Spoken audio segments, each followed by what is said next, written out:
I've worked it out, Ray. What? Grandma Moon, she wasn't calling to ask about where Ruby was. She knew exactly where Ruby was. In her kitchen. Dead. What do you want to hurt me? An accident, of course. Yeah, well, she wasn't too often. What was it this time? Disinfected in her eyes too. She couldn't read the labels. Easy mistake the old woman's made. And you? Answering the phone, telling her to wait until I got there? Mother's distraught about Ruby, you told me. I'll go calm her down. So you drove off down the street.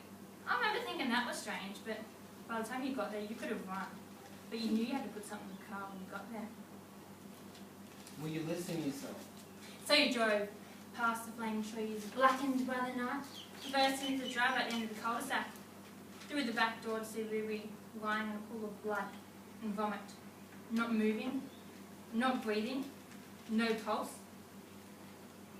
And Grandma Moon fussing about the pantry trying to read the labels. The frantic falsetto ringing in your ears. What have I done? What have I done? Stop this right now. So you send for a bucket and mop while you run up the little girl into a big black garbage bag and pull the drawstring tight. You turn off the outside light. You thought of everything. You close the boot of the car and put your mother to bed with extra pills to see her off to sleep, one in which she'd wake up without memory. Senility suddenly her ally, you could depend on it. So closing the boot of the car, you call me from her phone. After cleaning the floors and running home, I was too distracted to notice that you left the car and returned without it. I decided to door knock on the way back, in case anyone had seen anything. Nothing to see. You thought of everything. When you collected the car next day, where'd you dump the garbage bag? There was no garbage bag. What'd you wrap her up in? A rug? A bedspread? There was no body. She never arrived. Nothing to see. You thought that I'd never think it, let alone work it out? You want to play this game, Sylvie?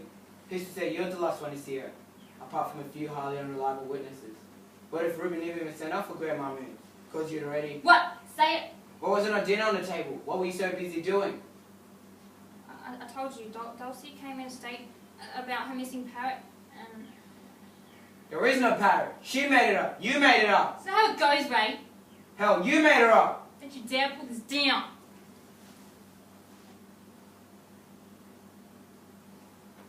Game's over, Sylvie.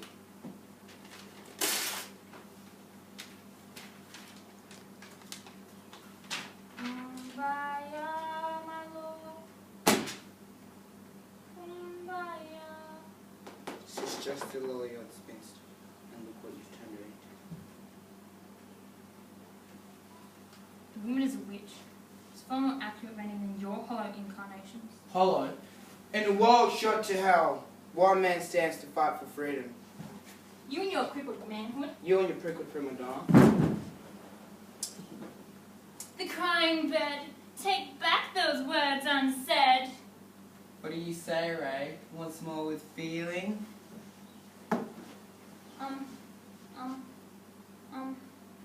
People don't like clowns. People don't like weak fools. I'm not the one shoveling painkillers down my throat. Only to escape you and your gallery of madmen. Dear lady, it's a black hole. It's ravenous. God made the seas, God made the lakes, God made me, but we all make mistakes. Is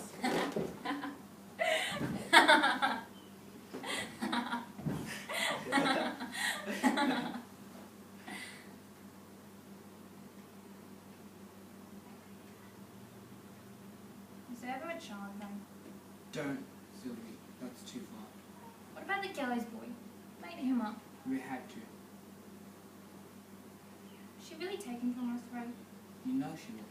Just having the same nightmare. But we can't sleep. Tell me what we know, Ray. Tell us when you tell me what we know.